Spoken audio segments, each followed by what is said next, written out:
Chapter 3. Rebirth. The tremor in Elias Reed's hands was a betrayal. He clenched them, nails digging into his palms as he stabbed at the emergency communications console. The usually silent presidential bunker, his sanctuary of absolute control, buried deep beneath the scarred earth of Washington, now thrummed with a discordant energy. Red emergency lights pulsed, casting the deep, ruthlessly carved lines around his mouth and eyes into stark, dancing relief. Each click of his manicured nails on the cold, unyielding surface of the console was an erratic counterpoint to the disciplined terror he was attempting to master. "This is Eagle Actual," he bit out, his voice a forced baritone, pitched to mask the tremor that threatened to infect his words. That thing in the lab.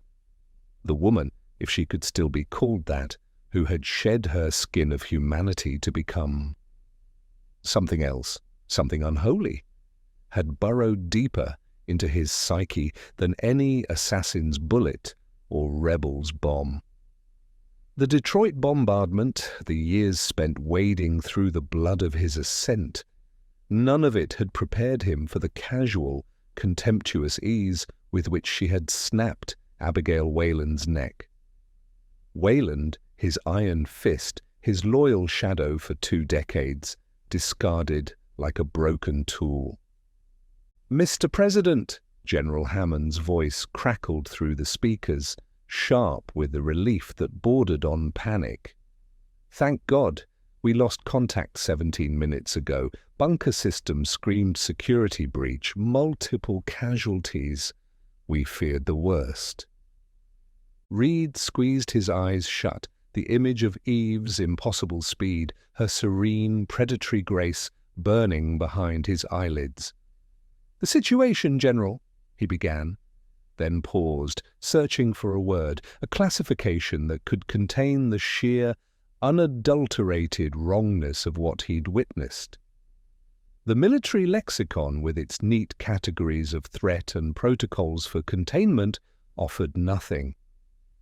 "The situation is extraordinary.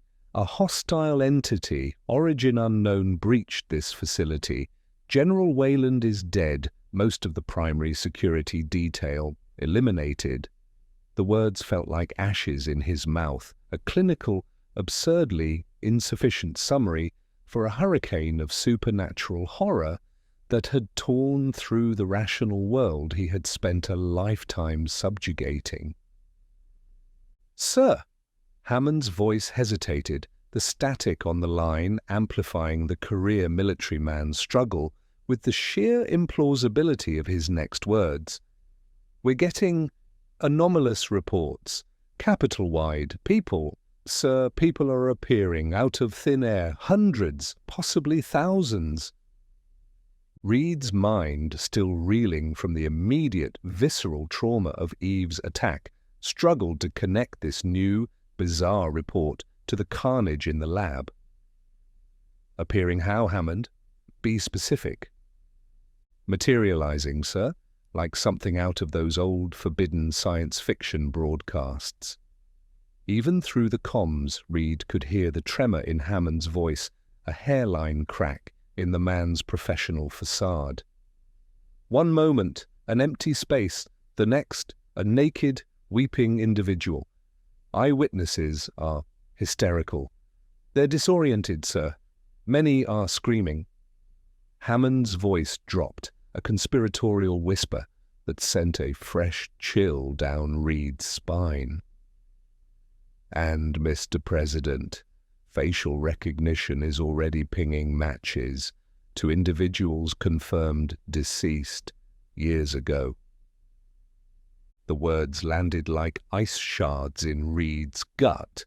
The pieces clicked into place with a horrifying, sickening inevitability.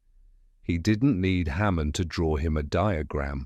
He'd seen enough in Gray's godforsaken laboratory, witnessed the impossible made manifest, the dead returning, the damned redeemed, grey, contingency epsilon.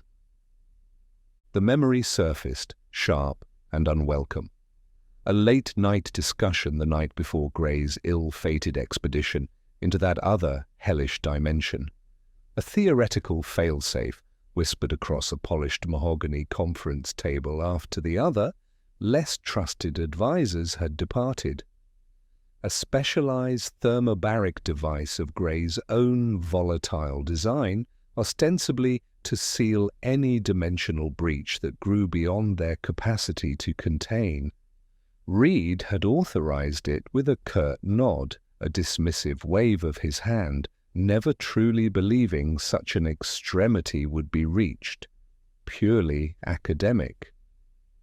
"He actually did it," Reed breathed, the words a ragged exhalation. His fingers, slick with a cold sweat, traced the sharp edge of the console.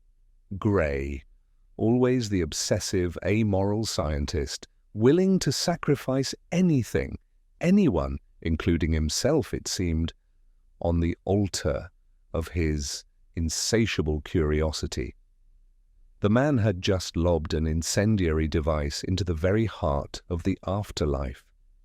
The implications began to cascade, a torrent of horrifying possibilities, thousands materializing across the capital.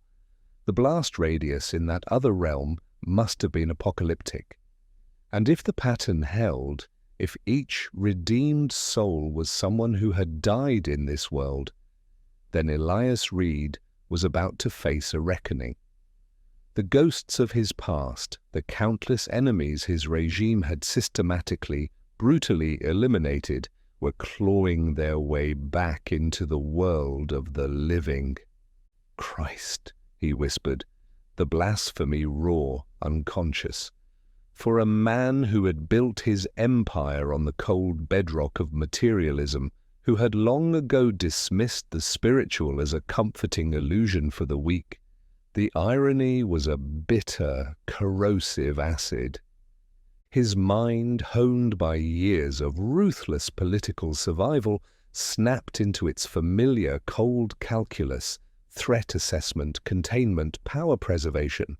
Souls ripped from some unimaginable afterlife of punishment, now appearing, naked and traumatized, across the capital district.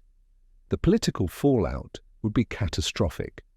Former rivals, executed insurgents, the grieving families of the disappeared, all potentially returning, their minds fresh with the memories of their suffering, and with the crystal-clear memory of who had sent them to their deaths. "Lock down the capital," Reed commanded, each word a chip of ice. "Full containment, level 5. No one, and I mean no one, leaves the city limits." His voice, usually so controlled, cracked on the last word, a betraying tremor of the fear coiling in his gut. Roadblocks on every artery, airspace restricted.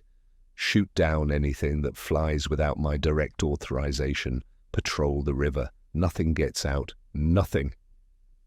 Hammond started to respond, but Reed cut him off, his mind already leaping to the next crucial step. "And Hammond, full media blackout, immediate. Every broadcast station, every transmission tower, every civilian satellite uplink. Silence them. Not one word of this, not one image gets out. The penalty for violation is death. That is a direct executive order. Confirm." "Confirmed, Mr. President." Hammond's voice was strained, but the years of ingrained obedience held.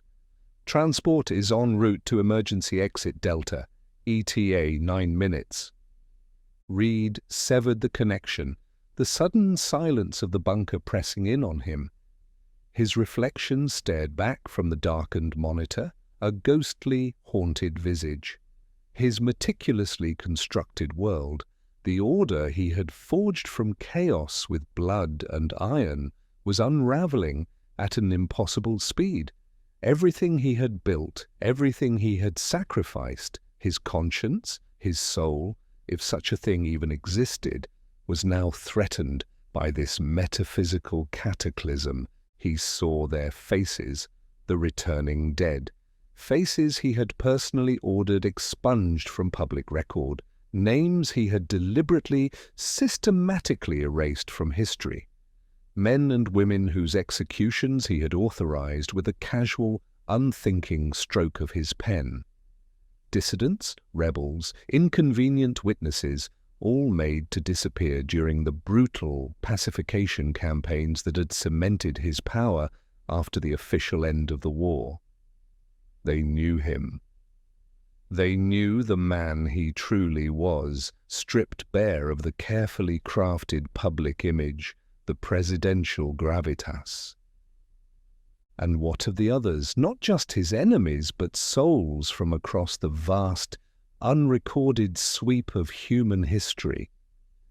If Hammond's initial reports were accurate, there could be figures from ancient Rome or medieval peasants, their minds shattering at the sight of horseless carriages and buildings that scraped the sky.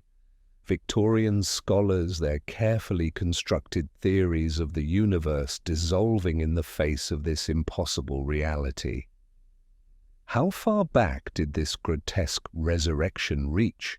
Would Neanderthals, their eyes wide with primal terror, be found wandering the manicured lawns of the capital, alongside jazz musicians from the Roaring Twenties and factory workers from his own parents' generation? The sheer historical disruption was incalculable, a tidal wave poised to shatter civilization.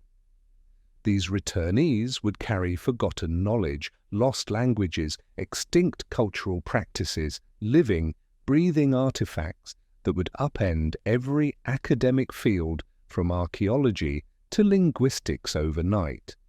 Religions, with their carefully constructed narratives of the afterlife, would either collapse under the weight of first-hand, contradictory accounts, or twist themselves into new, unrecognizable forms. Governments worldwide would face a humanitarian crisis of unprecedented scale, millions of undocumented, disoriented souls with no understanding of modern society, no skills, no place in a world that had moved on centuries beyond them.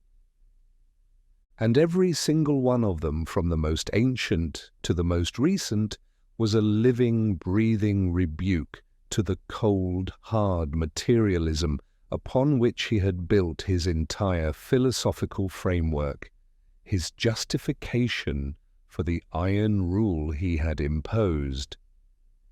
Reed surged from the communications console, pacing the confines of the small, secure room like a caged wolf. His movements were tight, coiled, a physical manifestation of the turmoil raging within. 9 minutes until extraction, 9 minutes to reassert control over his own fracturing composure, to formulate a strategy to prepare to face a crisis that had no precedent in the annals of human history. His thoughts kept snagging on Gray, the plague doctor, the man whose genius had birthed weapons that slaughtered thousands during the war, and then, with chilling symmetry, produced vaccines that saved millions. A man of terrifying contradictions, brilliant, amoral, in his relentless pursuit of knowledge, yet driven by a grief so profound it had led him to tear at the very fabric of reality. Gray searching for his lost daughter, for proof that death was not the end. And now, in his grief-fueled quest, he had upended the natural order, had ripped open the veil between worlds, had unleashed a torrent of the forgotten and the damned back into a world utterly unprepared for their return. "What in the godless hell have you done, Gray?" Reed whispered to the empty, humming confines of the bunker. "What have you truly unleashed upon us all?" Nyara no longer remembered her true name. Once it signified healing, connection, a lineage stretching back to the dawn whispers of her people. Now it was a phantom limb of the soul, amputated by millennia of torment, drowned out by the unending screams that were the very atmosphere of correction. Eve called her huntress, a title, a tool, a brand, marking her as one of the first one's most prized possessions. She stood at the vanguard, a figure of terrible grace amidst the grotesque horde. 5,000 of Eve's legion were arrayed behind her, a tide of twitching, moaning bodies packed into a space roughly the size of 2 football fields, their collective agony a palpable pressure wave. Among them, interspersed like obsidian jewels in a field of filth, stood 40 of the Redeemer generals, beings like Nyara, who had once wielded the light of passage between worlds, now twisted into instruments of Eve's will. Their forms, unlike the chaotic mutations of the lesser damned, bore the hallmarks of Eve's meticulous, horrifying artistry. Elegant, symmetrical, weaponized beauty, honed over centuries of personalized torture. Nyara's own elongated limbs ended in fingers tipped with razor-sharp obsidian claws. Her skin, dark and smooth, rippled with subconscious patterns that seemed to drink the dim, blood-red light of correction. Tendrils, like living extensions of her will, framed a face that still held the ghost of human beauty. But her eyes remained unchanged, dark pools reflecting the eternal torment and the perfect, horrifying clarity Eve demanded of her generals. Nyara remembered hers. Years, or perhaps centuries, time was fluid here. Strapped to Eve's machines, consciousness flayed open, memories extracted like marrow from bone.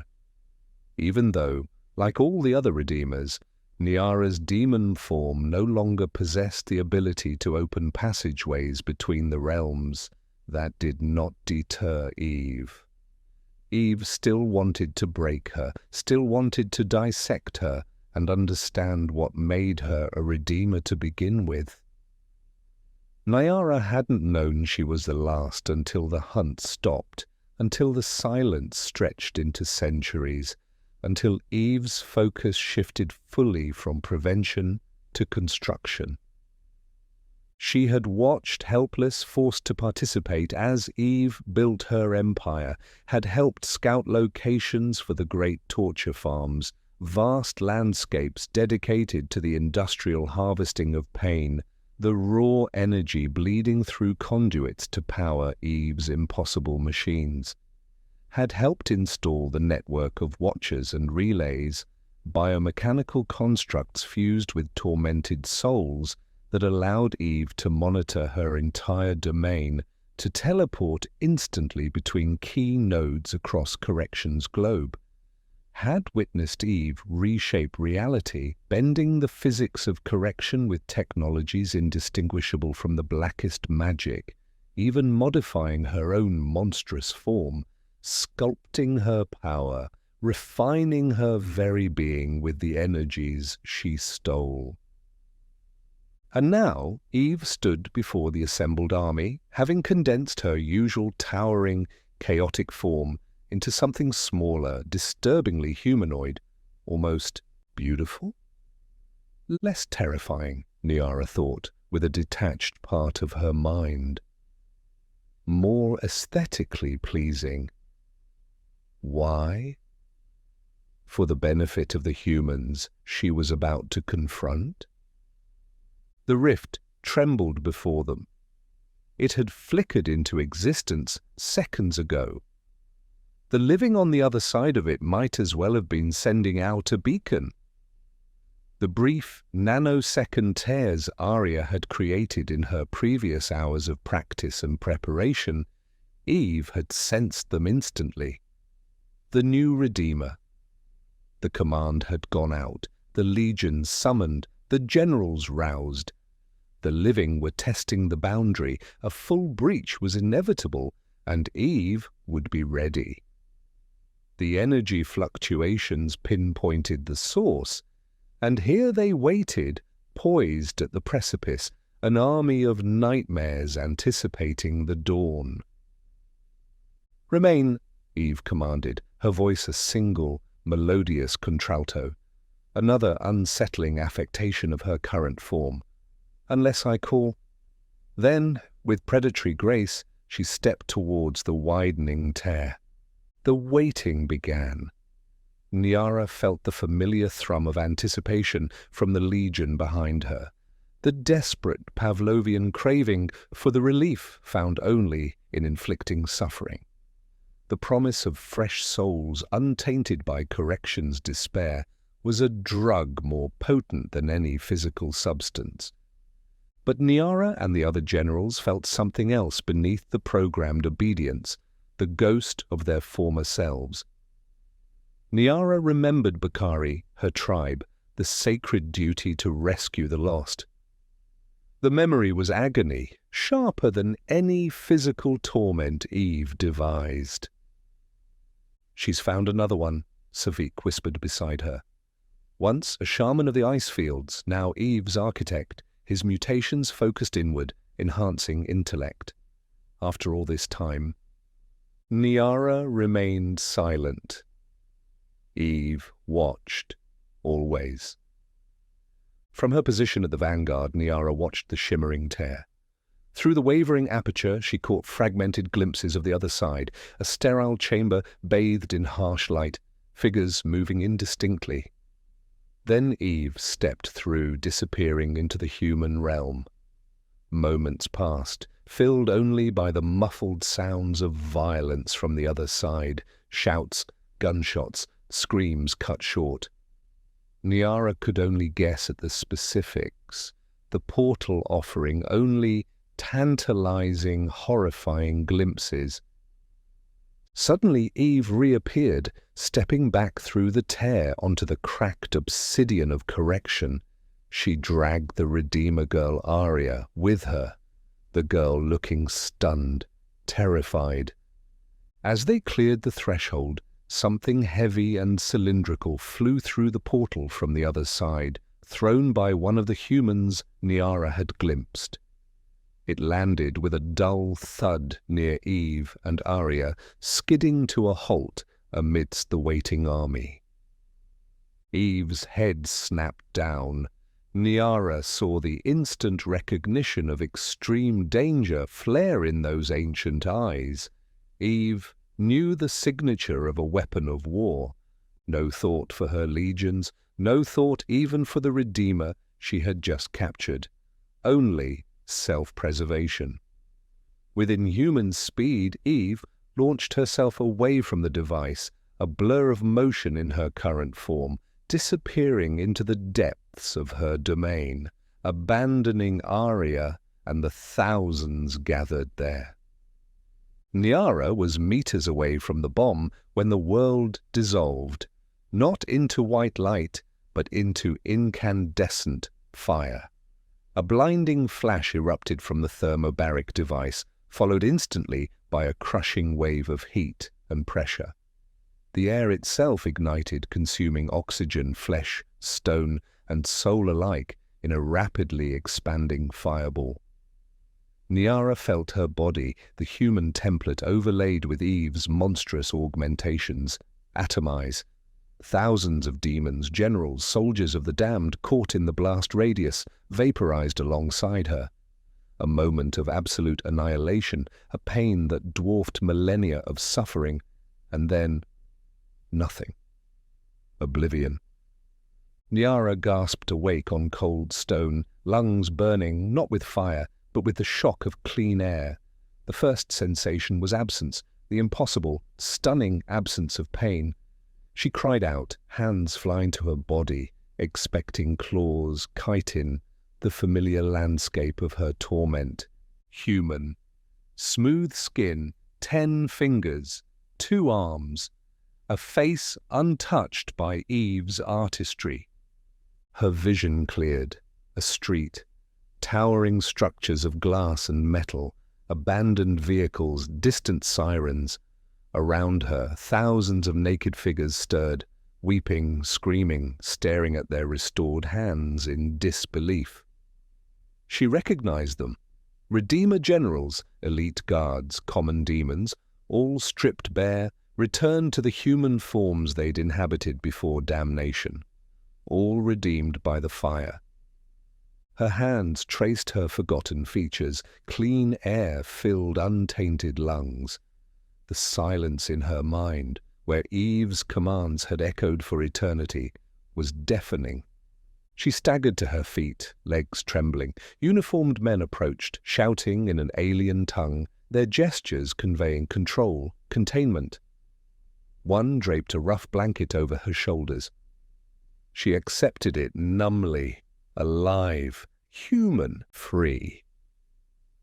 But the memories remained, millennia of torture inflicted, atrocities committed, souls broken under Eve's command. The weight crushed her. She sank to her knees, a keening wail tearing from her throat, a sound of such primal anguish that the soldiers hesitated. A hand touched her shoulder. Savik knelt beside her, his human face vaguely familiar beneath the memory of his twisted form. "Niara," he said, her true name a key unlocking millennia of grief. Niara of the Imbasa, daughter of two worlds, opener of the way. The ritual titles shattered her. She clung to him, two ancient souls adrift in a new world, burdened by impossible memories. They wept together in their shared trauma for minutes. As soldiers guided her towards a transport, Niara closed her eyes, reaching inward. The mark. The pressure behind her left eye. Dormant. But for the first time in 100,000 years was there again. The fire had cleansed her body, and new life had returned her essence. The transport doors closed. Darkness. But this time it held the flicker of a promise. Private Michael Diaz's hands wouldn't stop shaking. 10 minutes ago, the Level 4 alert had ripped him from a dead sleep in the barracks, the summons screaming about a catastrophic event at the Pentagon South parking facility. Mass casualties, unknown origin. Now sealed in suffocating hazmat gear, his rapid response unit screeched to a halt, sirens dying, and deployed into hell. Or maybe the aftermath of it. The air hit him first, thick with dust, and underneath it, the raw, primal stench of fear and unwashed bodies.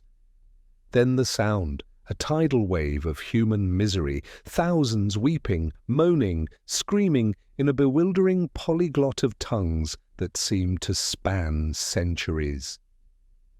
The scene defied comprehension. The vast parking lots, access roads, even the manicured lawns surrounding the secure complex were choked with naked people.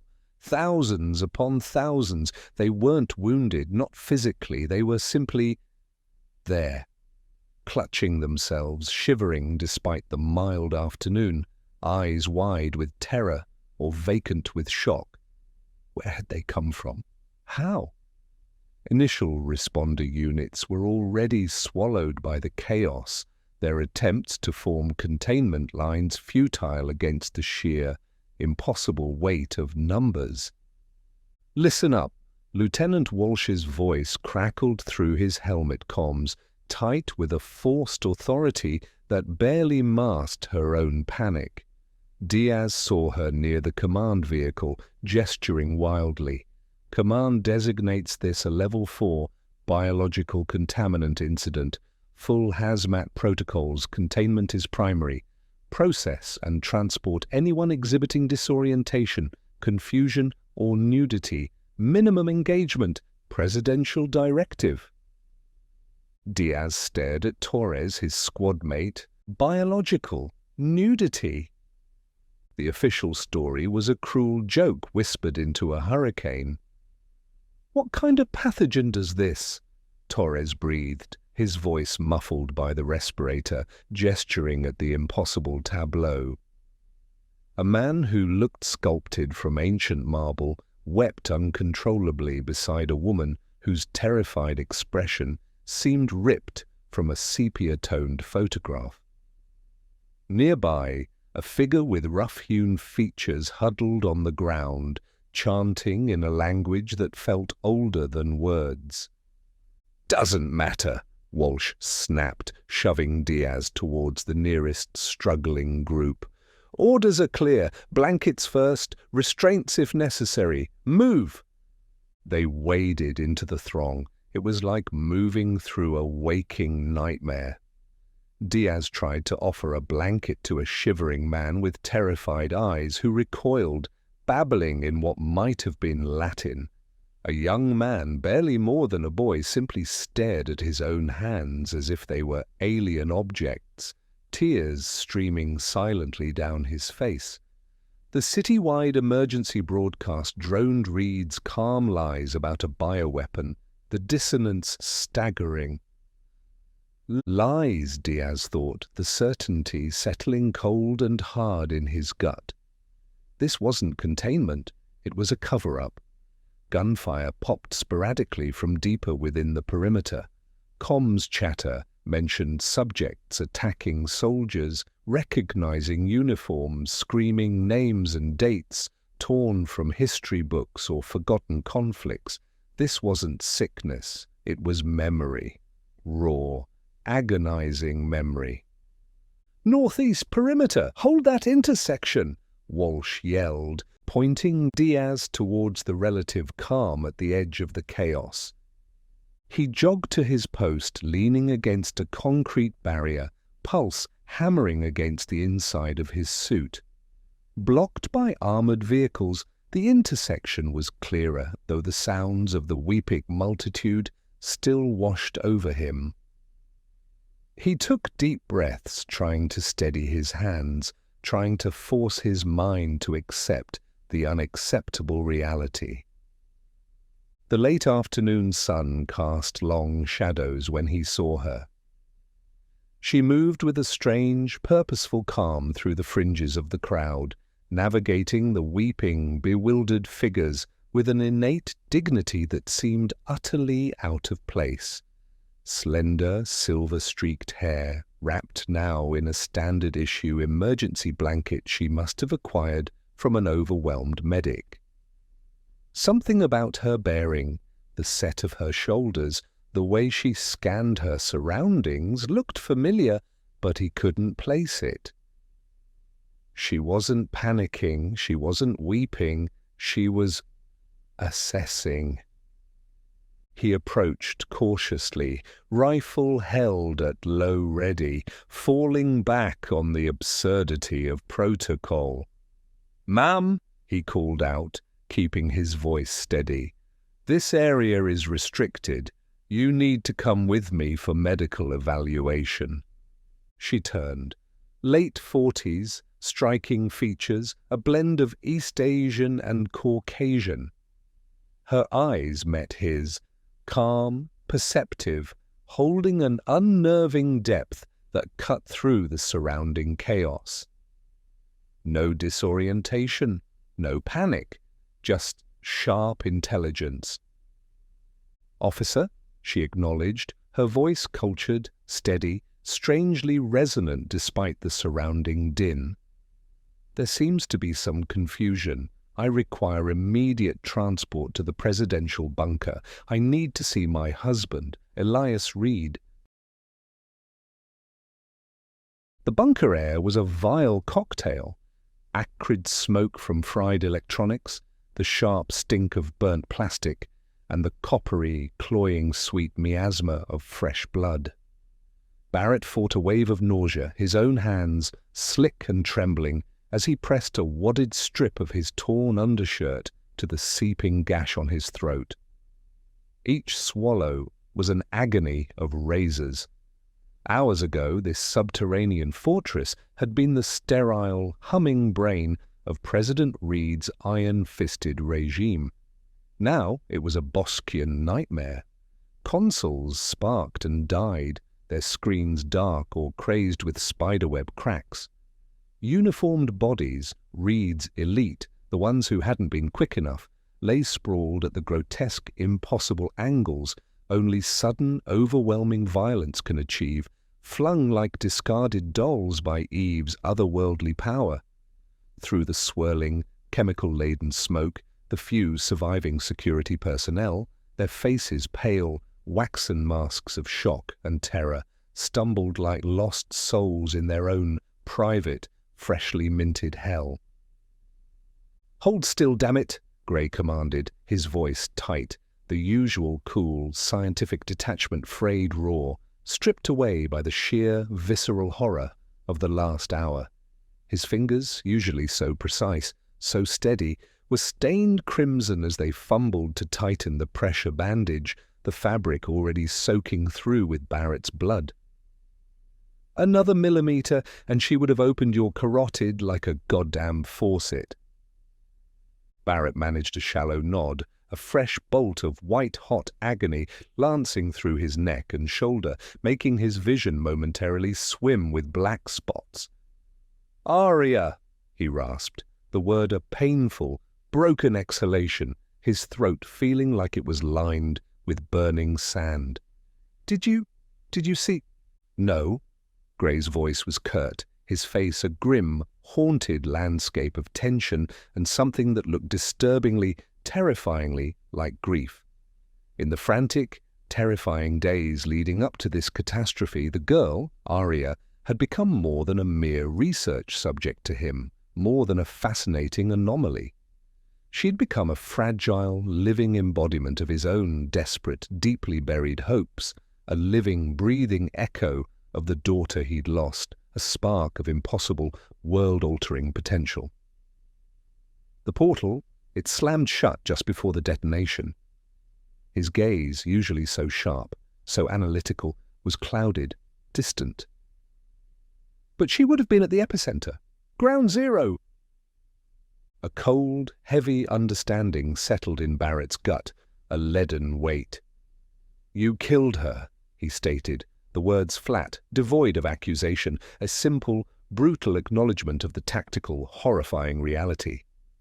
"I did what was necessary," Gray returned, his voice strained, his eyes, finally meeting Barrett's, filled with a bleak, almost unbearable weariness. "And as we both know all too well by now, Barrett, death. Death is no longer the absolute it once was."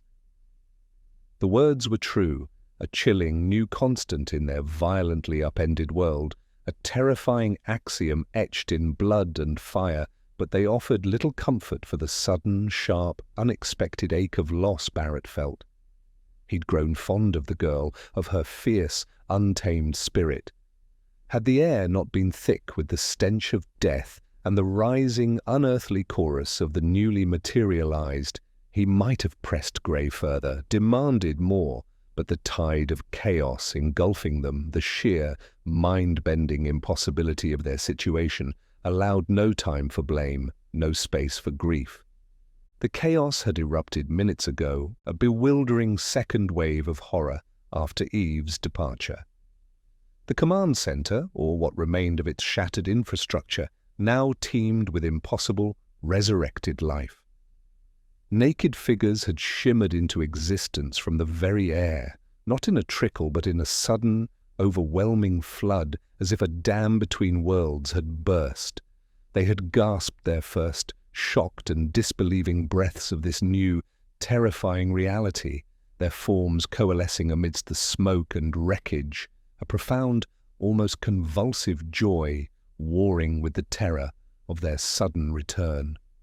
These were the souls caught in the blast of Gray's bomb incorrection, a horrifying, indiscriminate mix. Soldiers who had died defending this very bunker against Eve's onslaught appeared alongside beings whose human forms now belied their recent, monstrous demonic existence, former members of Eve's own infernal army. All of them, Reed's men and Eve's erstwhile monsters alike, were now just naked, terrified, weeping humans. They clutched at each other, at shattered consoles, at their own unblemished skin, their faces a horrifying, mesmerizing canvas of contradictory emotions, profound, disbelieving relief warring with the hollow-eyed, soul-deep trauma of their recent, violent, and incomprehensible deaths. Medical personnel, those few who had somehow survived Eve's swift, brutal, almost contemptuous rampage, moved among them with frantic, desperate urgency, their faces pale with shock and exhaustion, distributing emergency blankets. The overhead speakers, miraculously still functional amidst the twisted wreckage, crackled to life, spewing President Reed's pre-recorded emergency broadcast, the carefully constructed, utterly false fiction of a localized biological containment operation, the stern, authoritative command for civilians to remain indoors, the chilling, Orwellian warning against spreading misinformation. "He's trying to bottle a goddamn hurricane with a teacup," Gray muttered, his attention momentarily snagged by the president's disembodied, lying voice, a ghost of his former cynical self, flickering through the shock. Typical Reed, absolute control, even when faced with something that defies control in its very essence, something that shatters his entire materialist worldview. Barrett's eyes, narrowed against the stinging, chemical-laden smoke, swept the ruined chamber, his tactical training instinctively overriding personal discomfort, the throbbing, insistent pain in his throat, the nausea churning like a nest of vipers in his stomach. "How many?" he rasped, the words scraping his raw vocal cords. "Throughout the area? Can you even estimate?" Gray shook his head, running a trembling hand through his already disheveled hair. "Impossible to calculate, not with any certainty, not without knowing the precise blast radius in that other realm." He swallowed hard, his Adam's apple bobbing. "Thousands, Barrett. Certainly thousands. Perhaps more, if the yield was as substantial, as effective as I designed it to be."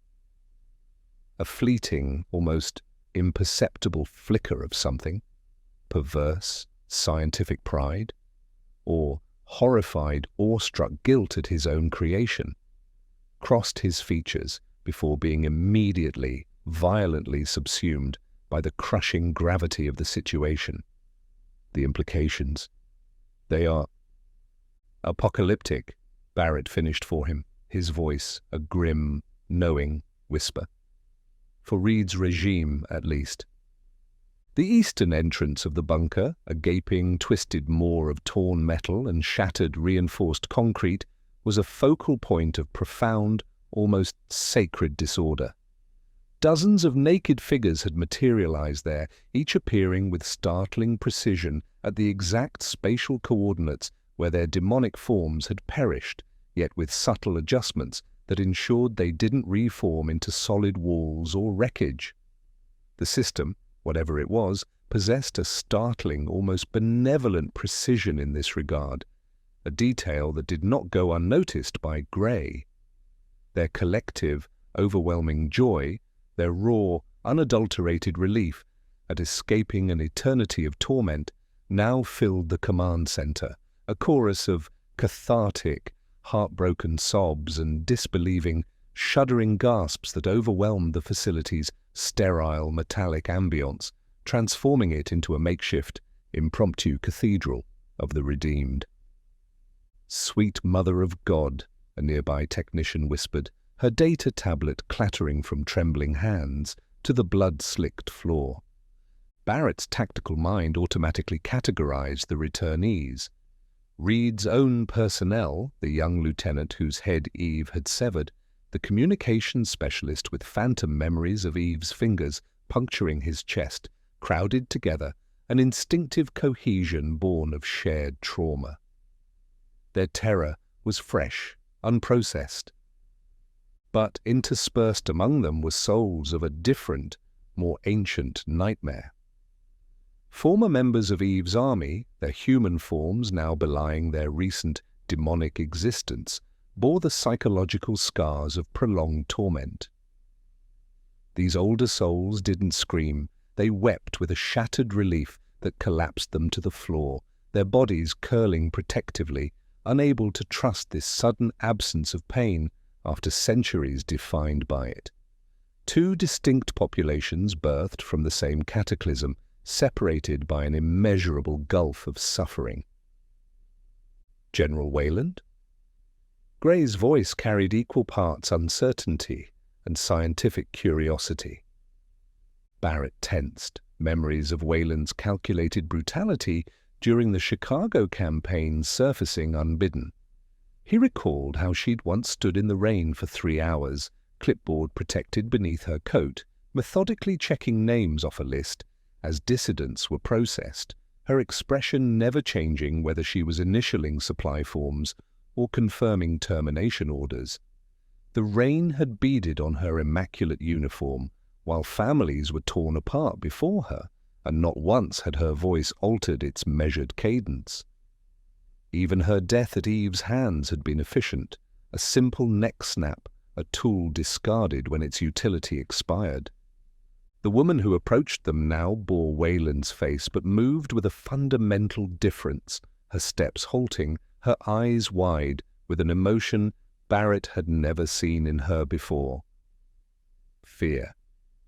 Not the tactical concern of a soldier assessing threats, but bone-deep, existential terror. "I was there," she said, her voice barely more than a whisper. "I was in that—" She faltered, as if human language lacked the vocabulary for what she'd experienced.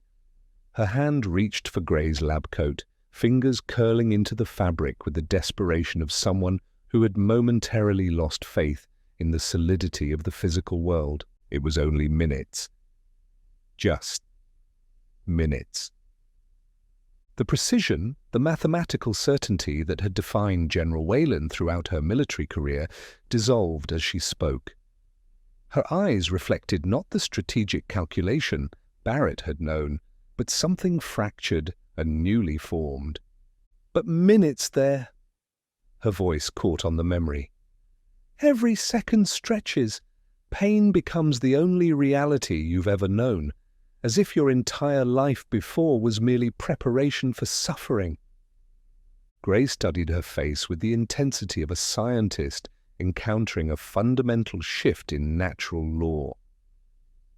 "General, what did you see there?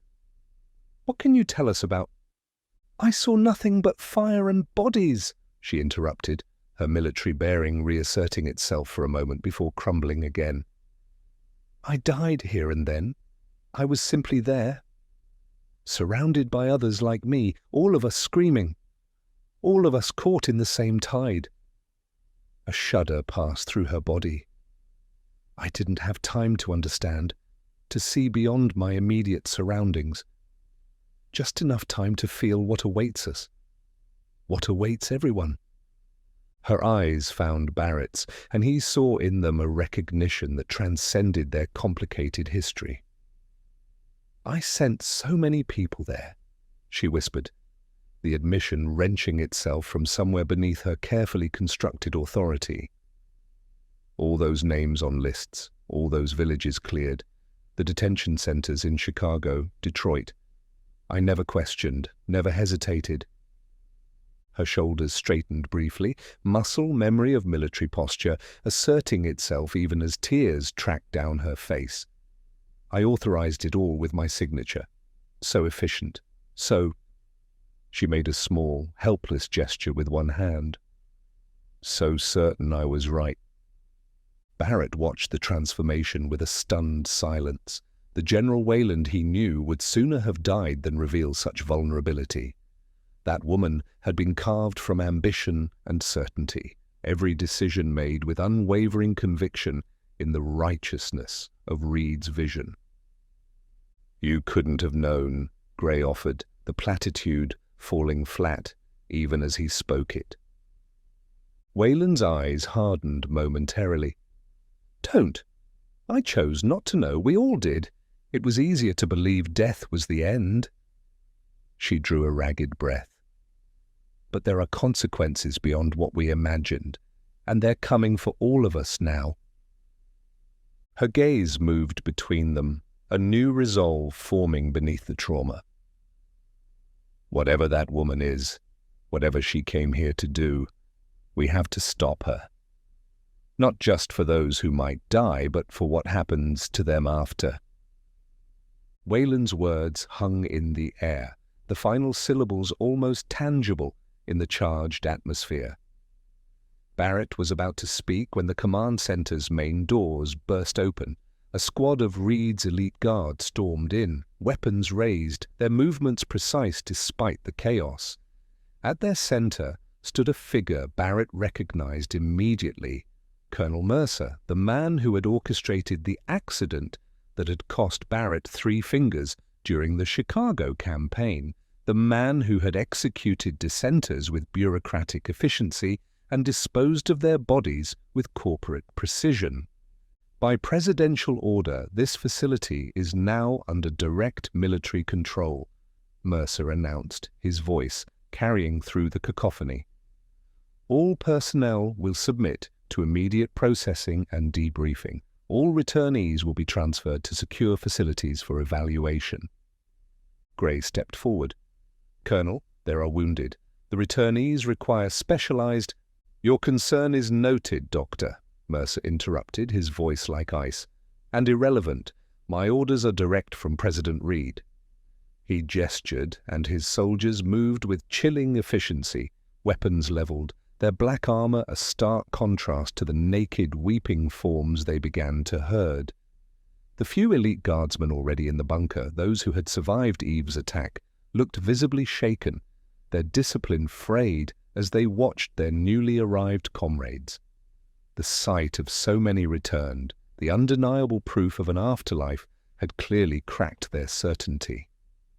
Barrett met Gray's eyes. The unspoken message was clear. This is not our fight. Not yet.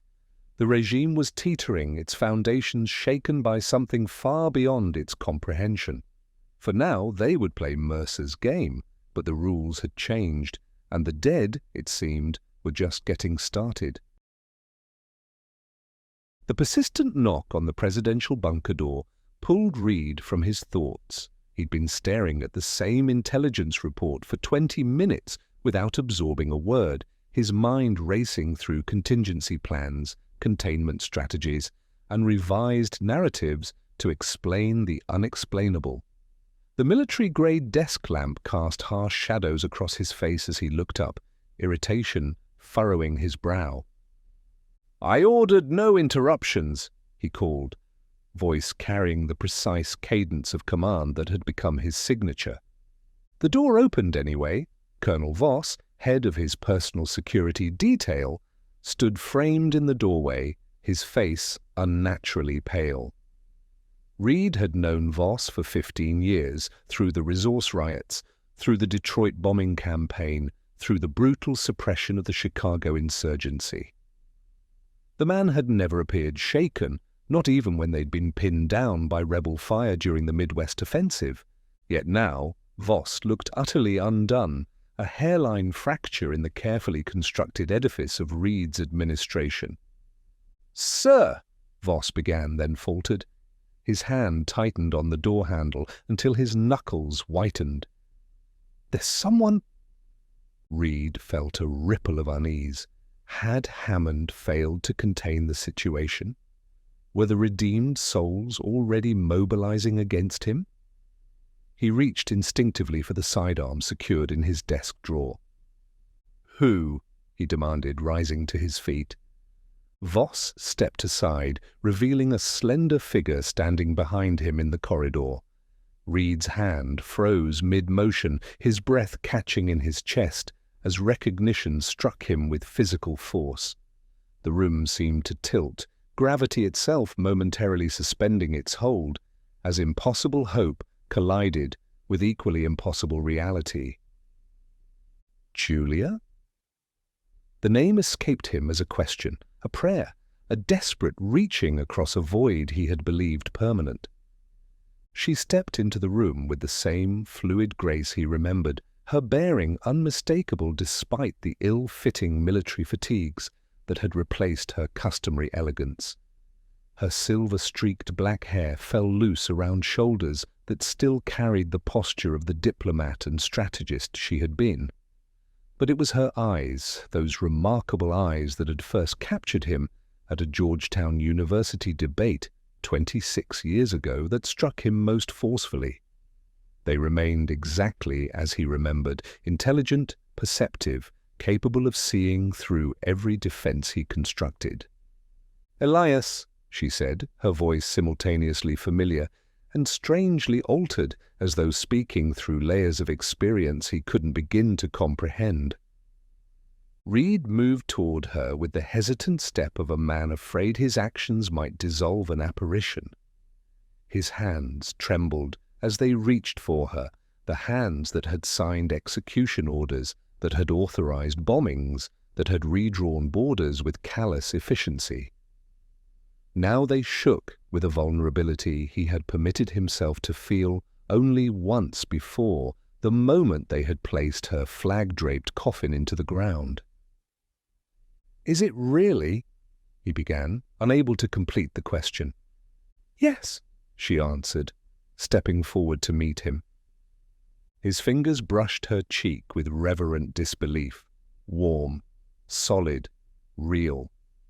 The scientific part of his mind catalogued the evidence, the texture of her skin, the familiar scent that even military-issue soap couldn't completely mask, the small scar at her temple from a childhood fall. Details no imposter could replicate, no hallucination could maintain under scrutiny.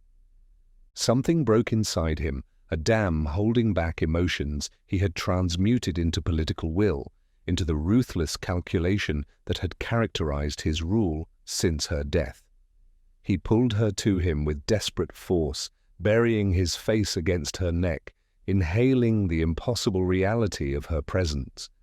His shoulders shook with silent, shuddering breaths as he held her, fingers tangling in her hair, pressing her against him as if she might still disappear. "I watched you die," he whispered against her skin. "I felt your last breath. I buried you." Julia's arms encircled him, her embrace firm but somehow altered. Not the unreserved affection she had once shown, but something more measured, more conscious. Her hand moved to the back of his neck in a gesture of comfort tinged with assessment. "I know," she said quietly. "I was there. And then I was elsewhere." Reed pulled back just enough to study her face, his hands framing her features with persistent disbelief. Tears ran unchecked down his cheeks, a vulnerability no one but she had ever been permitted to witness. In her presence, he had never been merely the president, the strategist, the calculating architect of a new American order. With her, he had been simply Elias, a man with doubts and fears and the capacity for tenderness that had withered in her absence. "Gray said it might be possible," he murmured. "But I never truly believed—" "Dr. Gray?" Julia interrupted, a shadow passing over her expression. "The plague doctor." "I remember him from before. He's responsible for what's happening now." Reed nodded, guiding her toward the small sitting area in the corner of his office. The private space where they had once shared late-night strategy sessions during the war, her diplomatic insights tempering his military calculations. He found a girl with an unusual ability, the capacity to open doorways between worlds, between our world and— He faltered, unable to name what he had glimpsed through the tear in reality, the hellish landscape that had haunted him since witnessing Eve's emergence. "Hell," Julia finished for him, the word carrying none of the religious connotation he might have expected, but rather the flat certainty of first-hand knowledge. "That's what it was, Elias. What it is. Where I've been." The clinical part of Reed's mind, the the part that had allowed him to order mass executions, to authorize biological weapons against civilian populations, to rebuild America through calculated terror. Try to categorize her statement to fit it within a rational framework. Hallucination, trauma response, metaphorical interpretation of a near-death experience. But another part of him, the part that had meticulously recategorized intelligence files to ensure a single photograph of her, remained on his desk without appearing sentimental to his staff, recognized the truth in her eyes. She had experienced something beyond his comprehension, beyond the materialist framework that had justified his most brutal decisions. "How much do you remember?" he asked, his thumb tracing the line of her cheekbone in a gesture so familiar it physically ached. "From after?" Julia's gaze turned inward, focusing on memories he couldn't access. "Everything," she said finally, her voice barely audible. "The bullet, the darkness, then awakening in a place built of pain." Her fingers intertwined with his, a connection that seemed both automatic and newly hesitant. "There's no time there, not as we understand it. What felt like years might have been minutes. What felt like minutes might have been centuries." Reed struggled to maintain composure, to process her words through the analytical lens that had served him throughout his rise to power. But objectivity abandoned him as he witnessed the shadow of remembered suffering pass over the face he had mourned with such destructive intensity. "If I had known," he whispered, his voice rough with emotion, "I would have torn the world apart to reach you, to bring you back." Something shifted in Julia's expression, a complexity of emotion he couldn't fully decipher. Her hand tightened on his, but her gaze grew distant. "You have torn the world apart, Elias," she said quietly. The words carried no judgment, only a strange, sad certainty.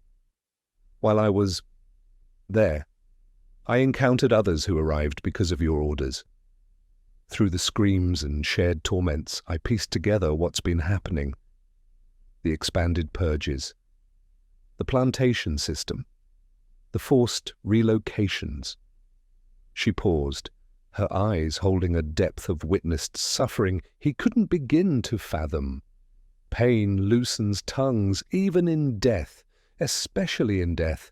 The souls your administration condemned spoke your name in their agony. Reed felt an unfamiliar heat rising to his face, not quite shame, but a discomfort he hadn't permitted himself to experience in years. He had justified every decision, every escalation, every brutality as necessary for stability, for the greater good, for a future she would have understood. Facing her now, he found those justifications suddenly insufficient. "I did what was necessary," he said, the words sounding hollow even to his own ears. "The insurgency had to be crushed completely. The fragmentation had to be stopped. I built a stable system from chaos." "You built a prison," she replied, the gentleness in her voice somehow more devastating than condemnation would have been. "I remember what we fought for, Elias, what we dreamed of building together. This wasn't it." Reed felt his chest tighten. During their years together, Julia had been his moral compass, the diplomat to his strategist, the voice urging restraint when his instincts called for overwhelming force. She had tempered him, guided him toward a vision of leadership defined by something more than mere control. Her death had untethered him from that influence, had crystallized his grief into a governing philosophy built on vengeance and absolute authority. He had transformed America in her absence, had reshaped it through force of will and systematic terror, all while telling himself she would have understood the necessity, would have approved the results, if not the methods. Facing her now, he recognized the magnitude of that self-deception.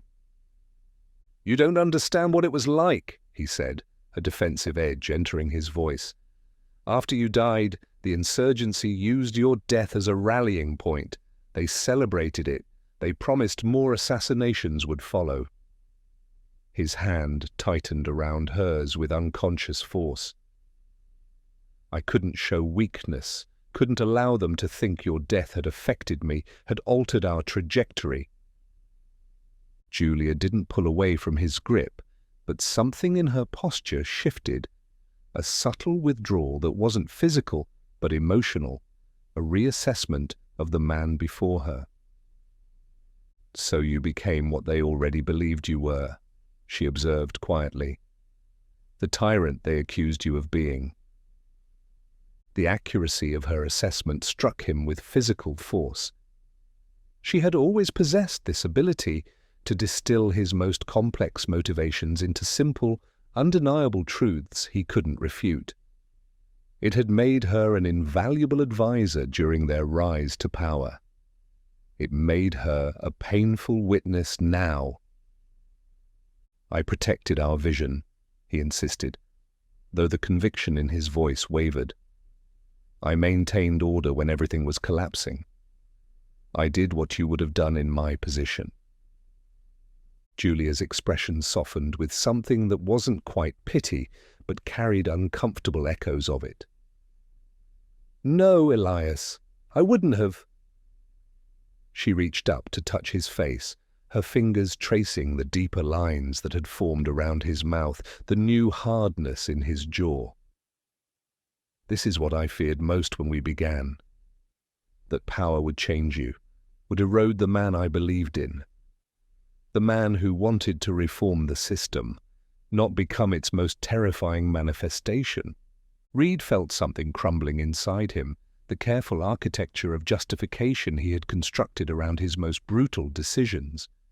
In Julia's presence, the narrative he had crafted of necessary evils and strategic harshness seemed suddenly transparent, revealing the wounded rage that had truly driven him since her death. I lost myself when I lost you, he admitted. The words dragged from some place he had sealed off years ago. Everything became secondary to maintaining control, to ensuring no one could ever take from me again. His hand moved to her shoulder, fingers unconsciously finding the exact spot where the assassin's bullet had entered, now whole, unmarked, beneath the military-issue fabric. When I saw your blood spreading across your blouse, when I felt you go limp in my arms, something broke in me, Julia, something I couldn't repair. Julia drew back slightly, her eyes meeting his with a directness that pierced the presidential persona he had cultivated so carefully. Then honor me not with monuments or vengeance, she said, but with mercy. The dead are returning, Elias, thousands of them, many bearing witness to atrocities committed in my name. Her hand tightened on his. What happens next would define your legacy far more than anything that came before. Reed nodded, absorbing the implicit challenge in her words. Whatever came next, whatever political earthquake the returned dead would trigger, whatever metaphysical reckoning awaited them all, they would face it as they had once faced every crisis. Together.